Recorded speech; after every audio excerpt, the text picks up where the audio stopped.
Lord Jim O'Neill. Jim, welcome to Lord Speaker's podcast. Delighted to have you along. We know each other from the time of the financial crisis, so our acquaintance goes back quite a few years. But could you give me your backstory? You were born in Stockport in 1957, and you seem to me as if you've never left your roots, despite being the chief economist of Goldman Sachs at one stage in your life. Yeah, I'm very proud of my upbringing. Without boring your audience, I was actually born in a hospital in the centre of Manchester, St Mary's, but I was raised in Gatley, hence Lord O'Neill of Gatley, which borders, or in those days bordered leafy Cheshire with tough Wythenshawe.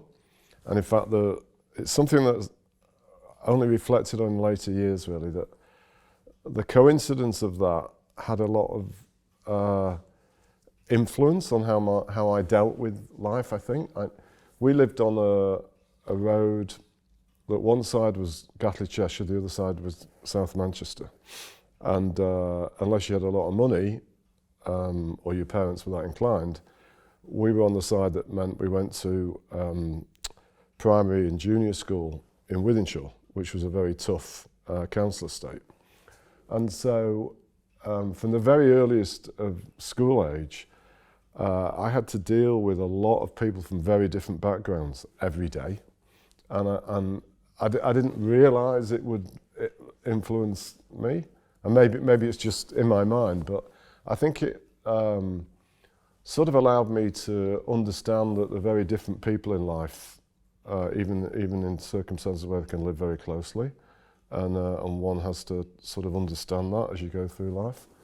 And certainly when it comes to things that I developed later, specifically my interest in education philanthropy, I reflect back on those early school days, and indeed, coincidentally, I went to secondary school just as the comprehensive system came in, and I went to a comprehensive school, and there was a lot of kids that I thought were probably as bright, if not brighter than I was, but they never quite had the right environment or circumstances to do anything with it. And I've always thought I've been very fortunate in that regard.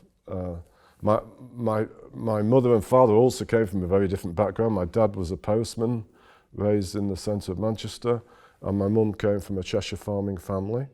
So they were very, very different. But my dad left school at 14. He was obsessed about the fact he missed out on his education, and he put a lot of expectational pressure, almost bullied us, I often thought, myself and my sisters into getting an education. And we were very fortunate in that way, because many of the lads that I would play football with, they'd leave school as soon as they could, try and get a job, and that was it. They never thought about education. And where did you go to university? So I went to Sheffield University, just over the Pennines. Yep.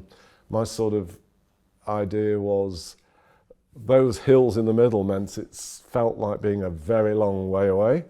But if I needed to get home, especially to go and see United, one of my passions, it wasn't far. And I loved my time at Sheffield University. I'm still some of my closest friends, even though we went off to very, very different walks of life, or people I was at Sheffield with. In fact, this October will be the 50th year that a lot of us started there, and we're having a reunion in Sheffield to celebrate that. Very good.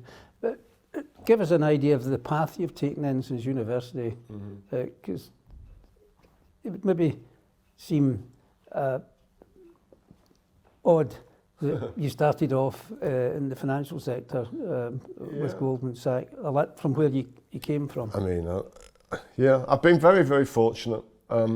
So when I went to university, I did it because my three elder sisters all went, and my dad kind of wanted me to, but I had no idea really what I wanted to do at all. I wanted to play football and have a good time, and I did. In those days, I think life was a lot easier for those that were fortunate enough to get to a university. didn't have the same sort of pressure that one can observe on young people these days that go into higher education.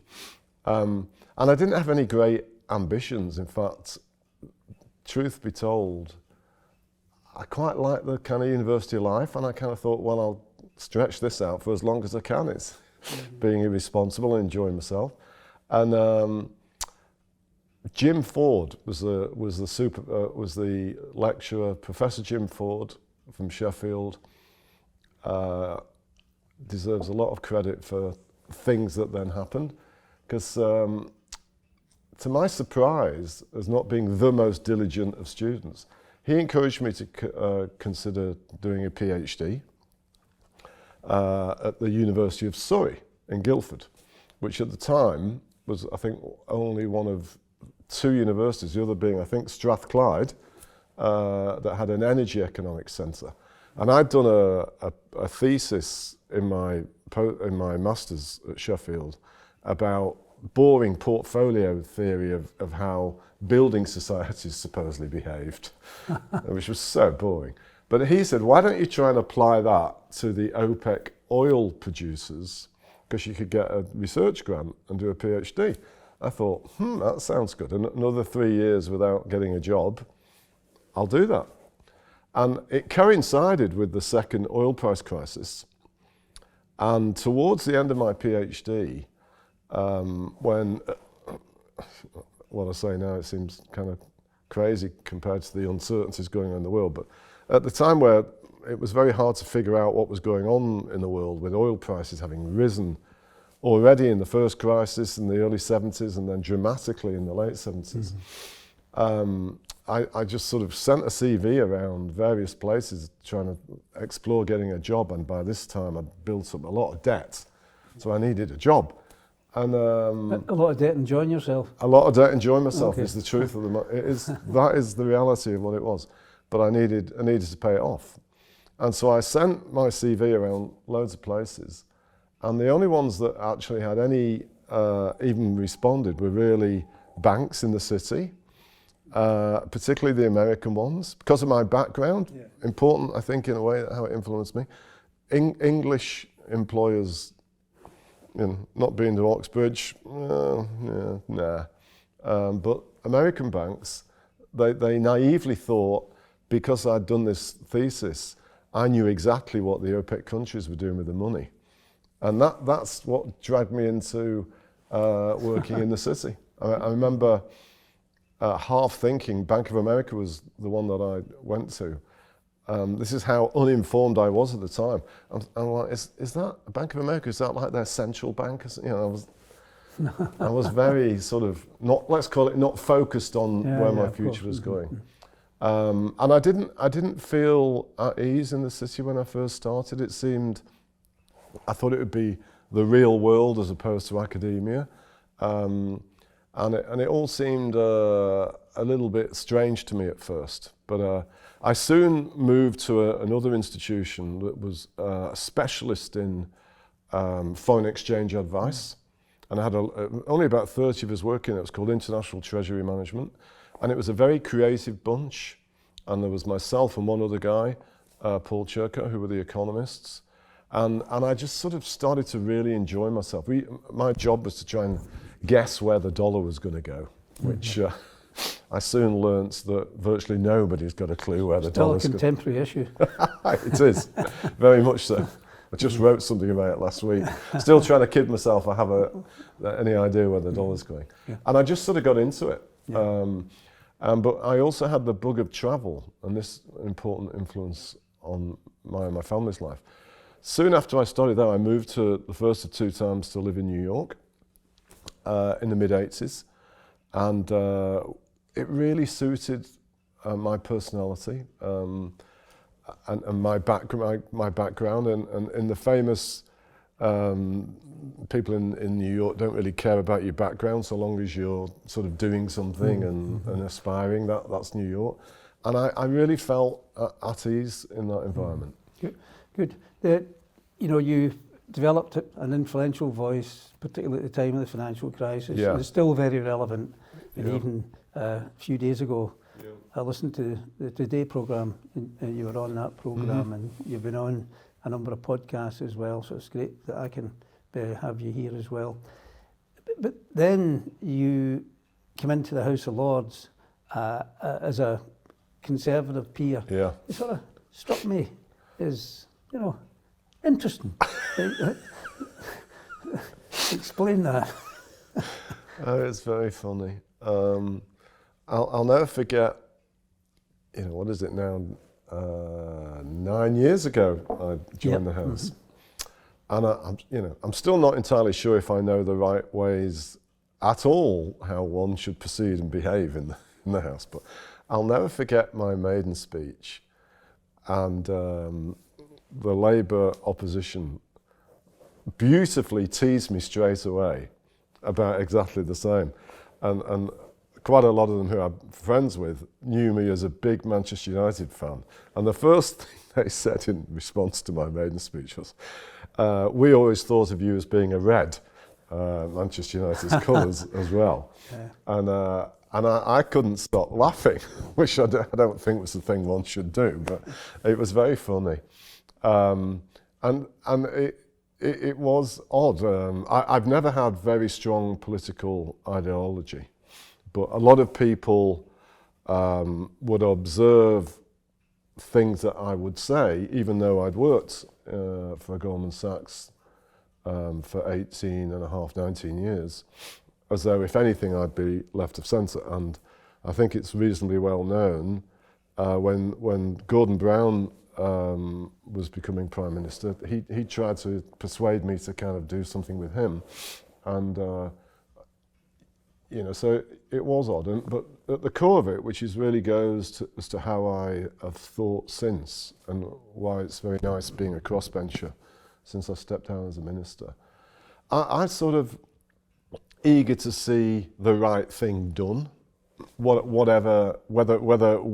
what I think is the right thing is another matter. But I don't really care that much about the political ideology. In that sense, maybe I might regard it as a sort of centrist, whatever actually, that might mean. But the thing that dragged me in was the Northern Powerhouse, and it linked to my Manchester roots. Yeah. And David Cameron and George Osborne had effectively adopted many of the ideas that somebody called the Cities Growth Commission that I'd chaired. That was 2013. The first thing I did since I left Goldman. And I got this call out of the blue saying, we want you to come and implement the Northern Powerhouse. And I nearly said no, because I wasn't sure I wanted to be connected with one particular party. I was unsure about the whole Westminster Whitehall thing. But my wife actually said to me that if you said no and they found somebody else, you're probably always going to think, I would have done it X, Y, and Z, and you probably would have regretted it. Yeah. And so that's what happened, and I have no regrets, even though I only stayed around as a minister for 18 months, but that's why I joined. Okay, just quickly, could I take you on to your life in the Treasury as a Treasury Minister? Coming in with a bag full of experience. There is a view that the Downing Street, for example, is under-resourced. Currently, it is creaking, that it doesn't have a grip on Whitehall, and the Treasury is resistant to spending money. For example, the Levelling Up Bill, which has been said in the newspapers that the Prime Minister at the time, Rishi Sunak, didn't fund as a result. Yeah. Now, your desire for devolution, and we'll take it forward with the Northern Powerhouse and the Cities Commission, your desire for devolution would seem to me to require a different architecture in Whitehall and a different cultural relationship with what we would call the regions. So I've got slightly contradictory views about central aspects of this, but let me try and explain how I feel. There is this perception around that the Treasury officials and experienced ones will just quash anything that smells of spending money that is harder to be accounted for. And I'm not sure that that's really true. And I think it depends, from my experience, it depends on the determination of the Chancellor and the Prime Minister and how close they think together. And it goes back to why I agreed to join. I quizzed George Osborne as to how serious the Northern Powerhouse thing was in his mind. And I liked his answers. And it seemed to me that was probably a top 5 policy priority. And one can look back and question how could it be if they were chopping local authority spending. That's an issue for discussion. But what was clear to me is they fed that behavioural thinking into the mindset of people in Treasury. And so when I was there, a devolution team was set up, which I don't think existed before in Treasury. And you could tell that the ambitious younger Treasury civil servants wanted to be in the areas where the action was happening. So I'm not entirely sure, and this is pretty valid to Rachel Reeves today and Keir as Prime Minister, because I think they've said some very good things about certain issues, but I think really making sure the people that they need to influence to deliver by constantly focusing on these issues is the way to translate it into people's minds and indeed the whole country's population. Because and here's the contradictory part, take it to the other extreme, and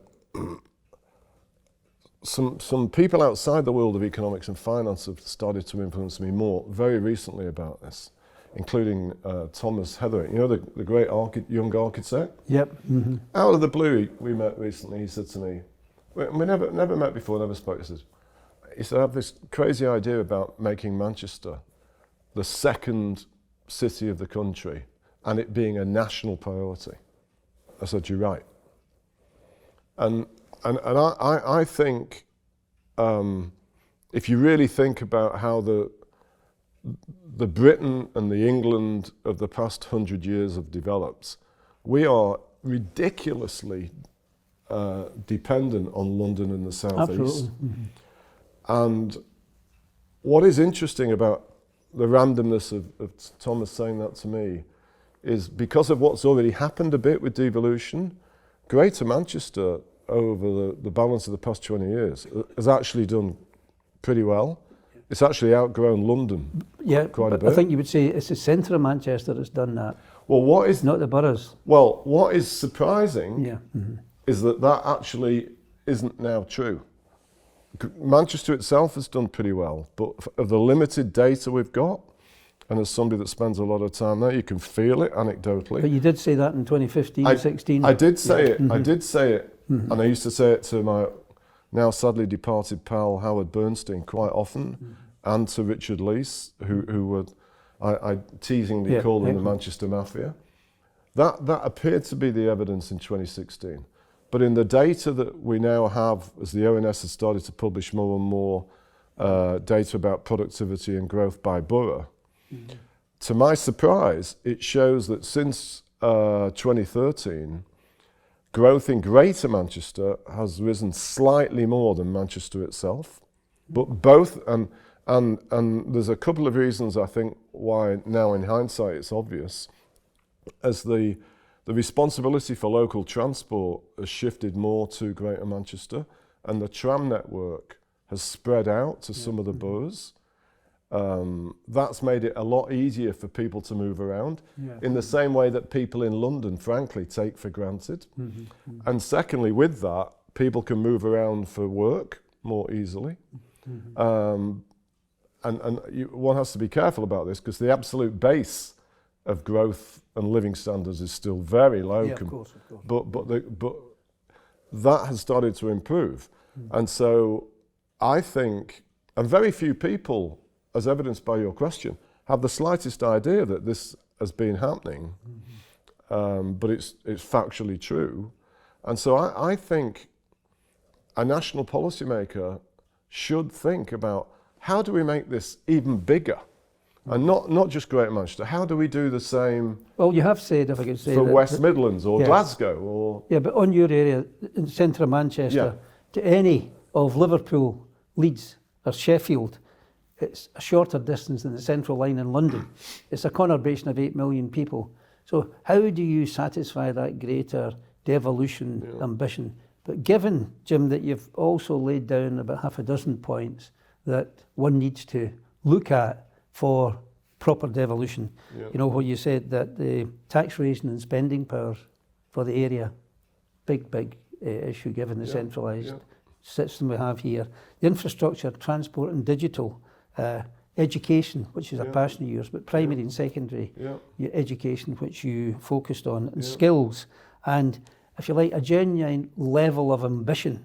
And that attracted me because I was been brought up in the same type of area, and what happened in the past is pretty good, but it wasn't really very good. And how do we make it a new future for yourselves? I suppose that's what you're getting at in that particular area, and also private sector involvement. Now that's a huge agenda, Jim. So how do you start making your way through that, and what would be your timescale for it? So on that last question, or the last two, I remember being quizzed in a big conference many years ago by the one and only John Timpson when he was John Humphreys, when he was doing still on the Today programme, about how would I measure success of the Northern Powerhouse.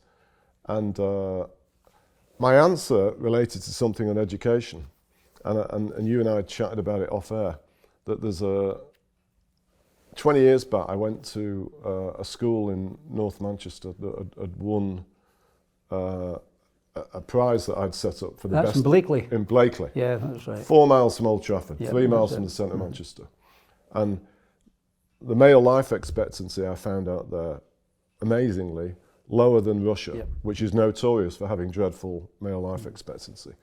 And so my answer to John Humphreys was... But none of the guys who supported Manchester United in the class, mostly white, you said. Yeah, white working class. They were all that, but hardly anyone had ever been to Old Trafford. No one had ever been to Old Trafford. Yeah.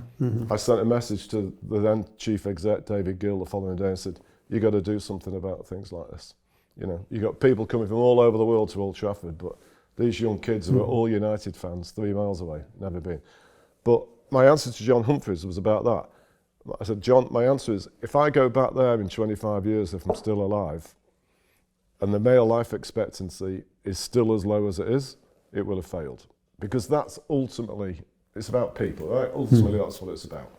But there are many things. I often have said there are 6 ingredients for success of the Northern Powerhouse. The last one is more oomph.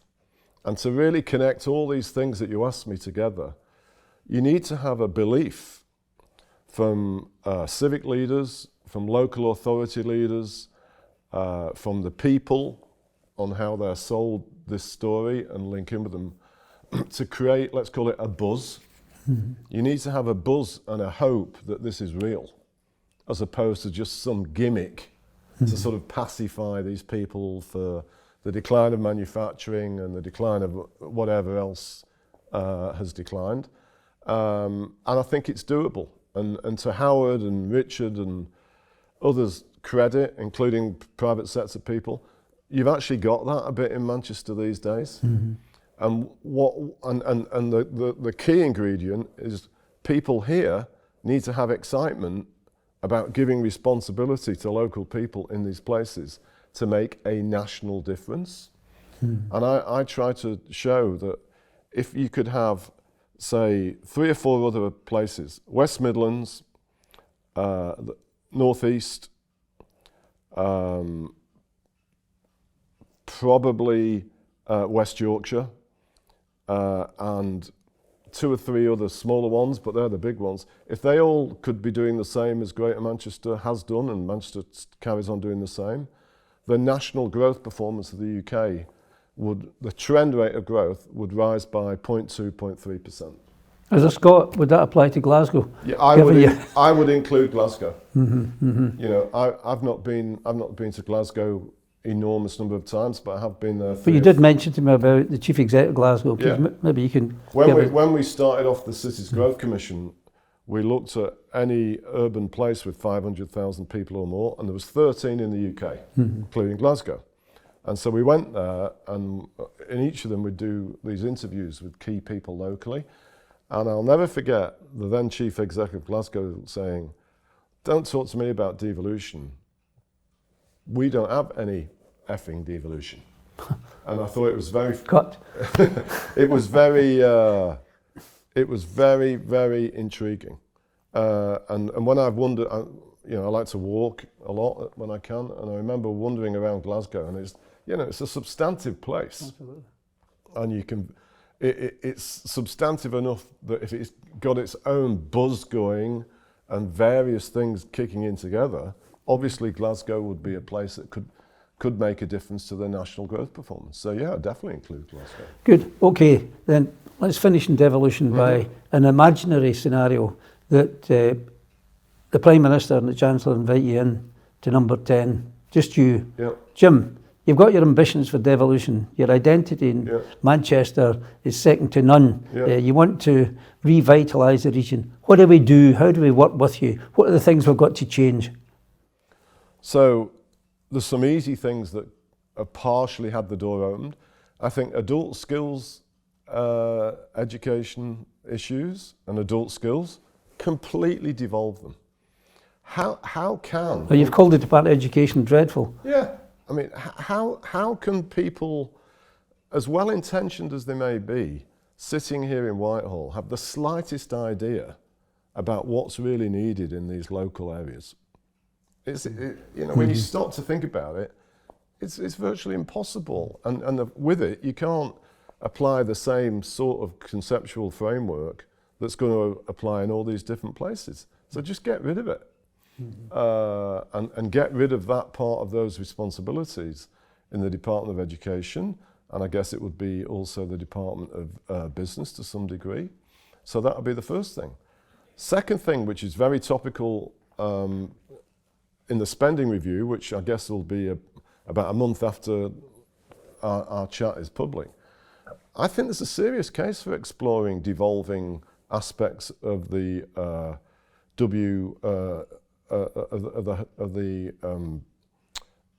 welfare support budget as it links to critical health illness, and at the centre of it, so-called worklessness. If you look at one of our huge national issues since COVID, what is it? 900,000 people have left the workforce. Enormous problem for our economic growth. Growth depends on the number of people at work and the productivity, and we've lost nearly 1 million. And if you delve into that, a very large number of them are in northern cities and the Midlands. So why not consider devolving parts of that and linking them together? How can local authorities still support social care if they can't deal with any of these things? And how can people down here have a clue how to approach that in Birmingham, say, compared to Liverpool? And so I would love to see significant bits of that being devolved. And people watching or listening probably think, well, how on earth do you fund that? Is it just the taxpayer? The answer is not necessarily a national centre. And again, off air, you asked this to me. You know, I've lived in the States twice. That's, despite what's currently going on, generally being a successful place. But what is interesting to me in this regard is there's a lot of ability to raise or not raise local taxes. And it's sort of, when I mention that to policymakers here, they think I'm bonkers. And the only reason they think I'm bonkers is because it's never happened. But because it's never happened, why does that mean it shouldn't happen? And I think we should have these kind of ambitions, particularly because the tiptoeing towards bits of devolution that have happened seems to be in some places working. In terms of the fiscal rules, you know, you've mentioned that the second fiscal rule, borrow to invest, the government needs to, you know, get on with that element, you know, and if you like, the scenario that could come across is that we have the fiscal rules, therefore we're constrained in what we can spend, but you have suggested a more imaginative way of the quantitative tightening dealt with by the US and Euro, which could release billions of pounds. You've also spoken about war bonds for defence spending. So give us an idea, imagine a different scenario and explain that to us, because the answer would be, look, these things can't be done because we're tied down by their fiscal rules, but you want the fiscal rules changed. Well, I'm a big admirer of what the Chancellor did on changing her fiscal framework. But I get frustrated by the fact that 8 months into this government, the second part of the fiscal rule hasn't been used or challenged. And as far as I understand, the framework from the last Conservative government was changed in order to borrow, to invest in things that are going to boost growth. And I don't know whether it's because of this weird 24/7 world with the media that they've got stuck into and the obsession with the narrowness of fiscal rules, but we're into this sort of thing where every 3 months, does the Chancellor have to have some new mini budget in order to find 10 billion to sit within a rule, which is kind of bonkers, because the second part shouldn't be affected by any of that. And I think they have to be more serious about that or get rid of it, because from what I understand, and I talked to them quite a lot about it beforehand, that rule allows them to, for the first time in my adult, and I'm interested in your response to this, John, the first time in my adult lifetime, we will get an infrastructure strategy where transparently to the country, it will be shown whether Project X has big positive effects or not. And think about when you sit back, whether it be Heathrow, Hinkley Point, HS2, I jokingly sometimes say anything with an H, Hammersmith Bridge. No, we never see from any independent body whether doing something better with them is going to have any benefit or not. We just get fed sort of leaked things in the media, or the insiders say, of course, but they've created this, or creating a body, NISTA, merging the Infrastructure Commission and the Infrastructure Project Authority to show all of this. And in my very passionate views, the ones that have big positive multipliers, as economists would call it, then you borrow money and you build them, and that will help also boost the trend rate of growth. And that's how we begin to get out of this multi-decade problem where we can never do anything because somebody's always got a reason why it should be stopped once it starts. It's bonkers. In the borrow to invest, I'm interested in it from the devolution perspective, Jim. Do you think that needs to apply at local level? In my very early days in finance, and again, you'd know this, we used to have local authority bond markets. They don't exist anymore. So again, in principle, once we get more time with the mayoral authority model showing some kind of success and support, why not? And I think there's a case to be, the crucial part of making some of these northern cities connect is what you might call now a northern version of the Elizabeth line, which seems to work so fantastically in London. Why could you not have some money from central government, the new National Wealth Fund, and local metropolitan areas all trying to fund that together? Why could we not do that? The real answer is because it's something we've never done before, but why not? You've got a reputation, rightly deserved, for global economics and looking around the world on that. And you introduced the concept of BRICS, that which Brazil, Russia, India, China, South Africa, and held out high hopes for it. But I read a 2021 article in the Financial Times 10 years after it, where you said you were disappointed by that. Maybe disappointed in the BRIC countries themselves, but also the G20 and the UN and World Bank not getting behind it. What power, or possible power, do these BRIC countries have yet in the global economy, given that 85% of the global economy is out with America? So this is a hugely valid issue with our friend Mr. Trump at the moment. You know, if you look back, I created this acronym in just after 9/11. In fact, it was 9/11. 2011, wasn't it? Because 2001. 2001. Yeah. Mm-hmm. So we're coming up to 25 years. And if I look back at the world economy since then, 55% of all the growth that the world has seen has come from the US and China. Mm-hmm. And we can't, unless we want to go back to how we were in the 90s, we can't kid ourselves that because one part of the world is an unelected regime and the other one, at least until the past few months, was seen as the leader of the rest of us, we can't kid ourselves that we can go back to that without a lot of pain. And so the path in which Trump seems to have embarked on of aggressive confrontation, I think is not likely to be sustained. Because it is in America's interests for China to continue to do well economically.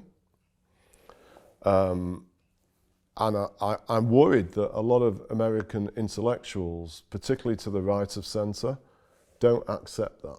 And there's something in the human psychology where the US is just so obsessed about being big, it doesn't understand that by others becoming bigger, the US can become wealthier.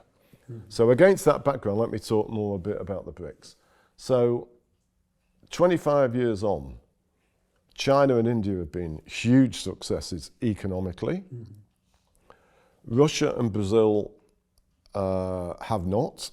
They had a fantastic first decade, but since around 2012, both of them for different reasons, although there is a commonality of being too dependent on commodities, have been really disappointing.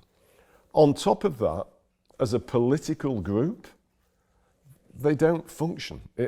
What they're really good at is collective symbolism. And it's ironic, given that we now appear to have a US president that also wants to dismantle the post-war global system. Because in essence, what the BRICS countries keep trying to point out is the global system isn't fair because it doesn't include what's become known as the global south. Mm-hmm. And they're right. But they don't really go around trying to take more responsibility to help make it better. But I believe that if Trump either chooses or is more deeply supported by the American population, that they're going to force through some big changes, whether us in Europe and elsewhere like it or not, that might force other parts of the world to do things differently than they'd been thinking. And that could result in some big changes in China. And it could result, it sounds crazy to say it today, it could result in some big changes in Russia. It's very, for good reason, it's very fashionable today to think of Russia being an absolute disaster and a nightmare. But when I dreamt up the BRICS concept, you remember, Russia was, the G7 had become the G8. Absolutely. Everybody loved Russia. Mm-hmm. And so it's not impossible for a world where Russia is actually more part of trying to share common global improvement as opposed to this sort of constant adversary, how we think about it today. And I think one has to, I like to think I can keep an open mind about this, partly because I had the incredible benefit, especially during my time at Goldman of travelling to a lot of these places frequently. So you're saying there could be an opportunity for these countries with the dislocation that's taking place at the moment, in the longer term, perhaps? Maybe even sooner. You know, one thing, having lived through many big global crises or financial and economic ones, is I early on became a believer of the phrase "never let a crisis go to waste." Now, some people and some countries actually quite often do let the crisis go to waste, but the really focused and sensible people and countries don't. And so, yeah, I think there is a chance for some good to come out of this chaos. Thomas Friedman, in the New York Times, made a recent visit to China, and he came back with the start phrase that we're screwed, because China is a real global player now, particularly in the digital markets. Yeah. But it's also responsible at the moment for about a third of all global products. And by 2030, they're saying that's 45%. And when President Xi came in 2012, it suggested that he had a long-term strategy, to make China dominant. And people would say that he's made it dominant in the digital world, in the cyber world, on issues such as that. And in terms of robots, electric batteries, aerospace, solar power, autonomous cars, EVs, China is really up there. So any dislocation will be perhaps to the detriment of China, but it could be to the detriment of America. And Friedman made the point that given they are the two superpowers, they really need for the future of humanity to work together. Oh, with that, I'm definitely with Tom Friedman on his last point. Going back to what I said earlier, more than half of all the world growth, including indirectly that we've had, has come from the US and China. So if these guys are going to be kicking lumps out of each other, it's going to negatively affect everybody. And it goes without saying, in my opinion, you can't solve climate change, you can't solve antibiotic or antimicrobial resistance, or any of these truly global things without those two countries. And it's as simple as that. And yes, it might be politically easy to try and explain to your own people that all your problems are because of this evil place in some other part of the world. And the Chinese do that about the US, and the US does that about China. But it's ridiculous, and it doesn't make sense. The most iconic global company of this generation, Apple. Everybody spends half their day on a blinking Apple product. Too much. Yeah. It gets most of its inputs from China, but importantly, I think its second biggest sales market is China. And that's the reality. And yes, the politics of playing on your own weaknesses to blame it on others has some short-term appeal, but it's not a recipe for lasting success. So in that sense, Tom is right. But let me throw in one other thing that I read that piece, and one other thing that I think Tom missed. I don't think China wants to run the world. China's ambition is to make all their people prosperous. And because China's 1.3 billion people, that is, 15 to 20% of the world. Yeah. But that's what their ambition is. And I think one of the many dilemmas about the world post-BRICS and the world we're in is that the US does want to set the standards did want to set the standards for the rest of the world. And so everybody automatically assumes the next big guy is going to want to do the same. But I don't think that's true. I think the Chinese leadership wants to do the best it can for Chinese people. And it will try to influence the rest of the world that they perceive as being directly relevant to their internal interests.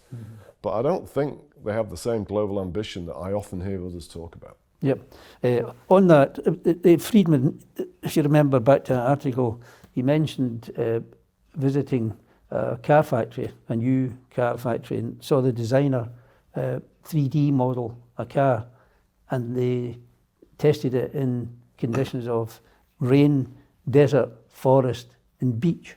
Now, the designer said it took them previously 3 months to do that, but with our open source 3D, it took 3 hours. Good God. So the pace of change is absolutely enormous. It's scary. And, you know, it would seem that China is a bit of a cashless society now. I mean, Friedman made the point, and it's not to undermine it, but he said even some of the people who are begging in China have got a QR code. but I don't want to make fun of that, but, you know, it just gives you an idea of the cash. It's a symbolic point, yeah. Mm-hmm. I mean, such is the way of the changing world. But your visits, would you agree with the position that China's in at the moment in terms of the cyber world and digital? I mean, you know, I have not been as much recently as I used to go. You know, I've been to China over 30 times in my life, not much recently. And it always struck me that the speed at which they adapt and change is incredible, and certainly. And I think this is a generally positive attribute of a lot of Asian countries that I've travelled to. I always think of South Korea as being particularly adept at technology for everyone. Mm-hmm. And I remember being in some quite remote places in many Asian countries, but including China, where they have absolutely no problems in accessing the internet. Mm-hmm. And, you know, even today, again, you'd know as well, if not better than me, you can sometimes walk 200 yards away from your office outside Parliament, and you can't get a signal. Sometimes in Parliament, by the way. Sometimes in Parliament. And I think that is an underappreciated thing that Asian societies do seemingly really well. Mm-hmm. And as we all become more and more locked into advancing technologies and AI, it would seem to me there is a natural social advantage, let's call it, that a lot of Asian societies probably have got that we haven't, because we're still struggling with making sure all this stuff is available to everybody, and it's not just harnessed by the elite, which I think is some ways linked to the underlying dilemmas about what's going on in the States today. Mm-hmm. Let me take you on to a huge question in terms of the sort of existential questions, you know, for humanity. Yeah. For example, AI, the speed of development of AI. Yeah. How do we manage AI? Because there's definitely going to be winners and losers as a result of that. Climate change. Yeah. How do we approach that? And you've got your own ideas now, which I'd really be interested to hear. Yeah. And given the disruption that's going to take place with the speed of AI, the capacity for failed states and how we deal with disorder. Mm-hmm. So could you address those points? I have no idea. Okay, well let me tell you, but you must, AI, have you any idea? I've got views, I have got views. I think, you know, first of all... You're not coming in here to say you've no idea of anything. Answer. I'm leaving now.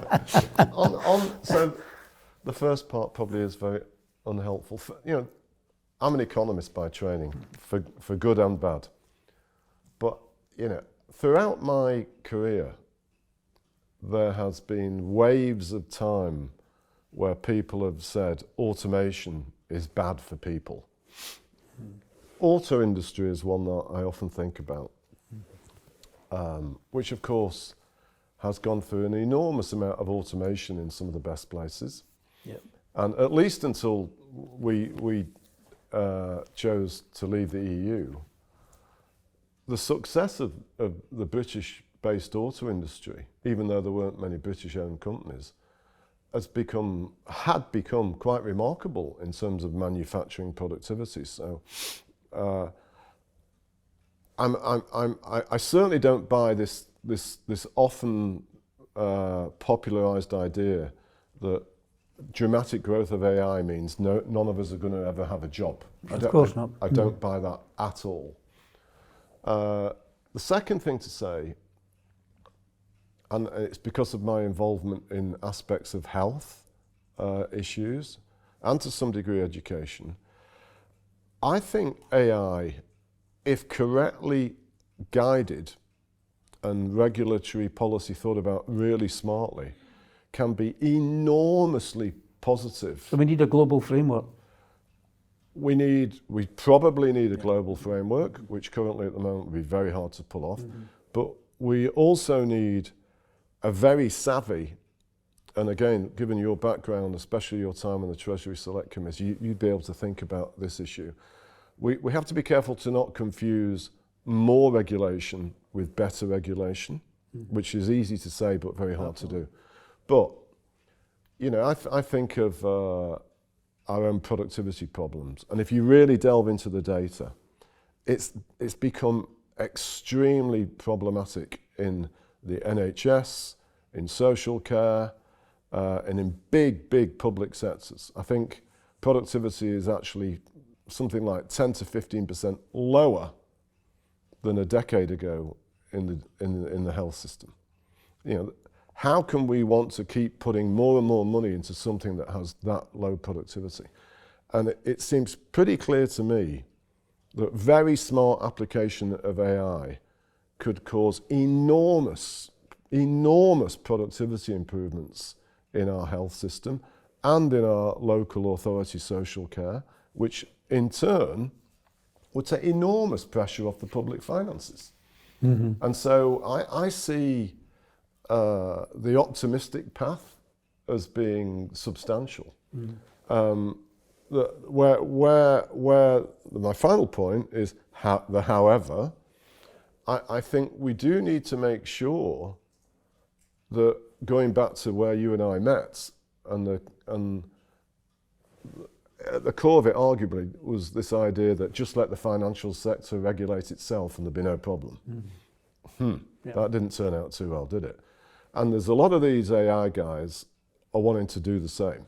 And I think we cannot allow that to happen because they have very defined interest in their business and their wealth growing from it. Whereas you have to internalize instead of externalize the issues. And so we have to be really careful about making sure the incentives for the smart creators are the right ones instead of just the ones that they want. Let me take you into the antimicrobial resistance. Yes. Now, surprisingly, you were appointed chair by David Cameron, over health economist, which I applaud, by the way, on that. But the drug-resistant infections, responsible for, say, 50,000 deaths a year in the UK, but globally, about 700,000, with drug-resistant, whether we're talking about malaria, HIV, or TB as a result. And you made a number of recommendations there. Can you illustrate what your view was on that and maybe the dangers presently if we're not taking this seriously? So, I mean, it was really weird. When I got asked if I'd consider doing it, I couldn't even pronounce antimicrobial resistance. I thought I tried a good job there. You did pretty good. And thank God it abbreviates to AMR. Yeah. But it soon turned out that it was fascinating as an economist and somebody with a financial background in it, to think about the complexity of the conflicting issues. Is hugely analytically interesting, and I often say, and I believe it's still the case today, so far it's the most interesting thing I've ever done in my life, for many reasons. But at the core of it, it is a massive, truly global problem.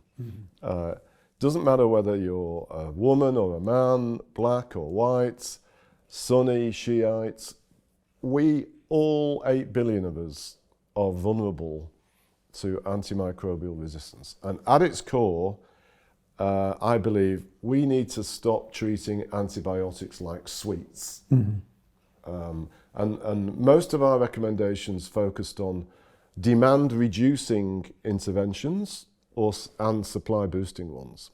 And supply-boosting ones are about getting more new drugs getting vaccines used for health prevention in animals especially, so you wouldn't need so many drugs, etc., etc., etc.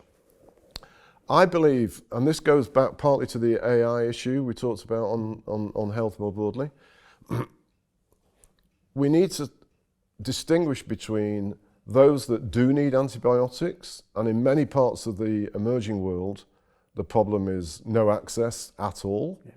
But we need to make sure they get them, but we need to stop all these millions of people all over the world. Probably about 20% at least of the people that get them don't need them. And so we need to get rid of that and permanently reduce the demand. And at the core of it, in this world where technology and AI is becoming so dominant, we need to have affordable state-of-the-art diagnostics. So when you've got I don't know, sore throat or an ear infection, and you pester your GP, and because they're so busy and they're sick to death of so many people they know they've got to see, they just straight away write your prescription. We've got to stop that. And I was shocked when I first started this work that, like everybody, I had this enormous respect for your GP. You think that they are the most important people in the world, and they get everything right. But then when I thought about this, they, just like a foreign exchange person guesses where the dollar's going to go, these guys guess whether you need an antibiotic or not. It's crazy, because slowly the drug resistance goes up and up, and whether things like gonorrhea, neonatal sepsis, are all becoming increasingly areas where the drugs won't work. And if we don't do something about it, all modern forms of surgery that in our lives will cease to be able to be conducted. So it's a huge problem. And we've got to somehow, without scaring our people, deal more seriously with it in our own countries and collectively. I think on what's happened since our review, actually the UK, despite the chaos that's gone on politically, has actually done a reasonably good job in terms of initiatives for new antibiotics. The UK is probably the leading country on trying to pioneer what's something that's called a sort of Netflix model, where they're sort of trialing buying in bulk and for a limited amount of usage. And in agriculture, the UK adopted our target and has actually achieved what we recommended every country should do. But at the end of the day, if the rest of the world doesn't try and do the same, we're still going to be affected by it badly. But it's hugely important, and I'm actually getting back involved in it. I'm going to chair an initiative about trying to create an incentive system for the right diagnostics to apply to neonatal sepsis, because there you can identify very clearly the very worrying number of young or newborn kids that end up losing their lives because they haven't been diagnosed, or the parents haven't been, or the mothers haven't been. Well, Jim, that was a fascinating conversation. We could go on for quite a time yet, but I've got a final question for you. This sounds troubling. No, not at all. I was raised on the north bank of the River Clyde, and on the opposite bank, one guy was brought up in Govan, namely an Alec Ferguson. Now, given you are fanatical for Manchester United, when is a future Manchester United manager going to replicate the success that he's had? Or are you just going to let the Scots predominate? Amongst the many, many fortunate things in my life is that I'd like to regard myself as a friend of Alex's. I actually had lunch with him in South Manchester 2 weeks ago. And, the guy remains a true legend. And quite how he managed to cope for the last 8 years of his amazing success under the ownership that is the source of United's problems, I have no idea. But Alex is a genius. And God bless him. We need a new Alex, that is for sure. I see you've dodged the question. Answer the question. You know, I quite like the current manager, but the problem with the way, I'm going to contradict myself. Yeah, I've been so long a United fan. I remember when we actually got relegated, and some of my greatest memories as a fan was actually that brief period. Whether it was because I knew we were going to come, you know, I felt confidently we were coming back to be a big success or not, I don't know. But my point is, Manchester United have no right to persistent success. And in fact, we could do a whole podcast on this. In fact, if you look over the whole history of United, we only won the league twice outside Sir Matt Busby and Sir Alex Ferguson. Two Scots. Two Scots. Mm-hmm. Well, so maybe the answer is we need to find another Scots manager. Okay, for me, a good note to end the interview. Maybe something for you to do when you step down from this position. Thank you very much, Jim. That was fascinating. I'm really privileged that you came along. Listen, I'm so honoured and shocked that you'd asked me to do it, and no problem. It's very, very kind of you. Thank you. Thanks very much. Thank you.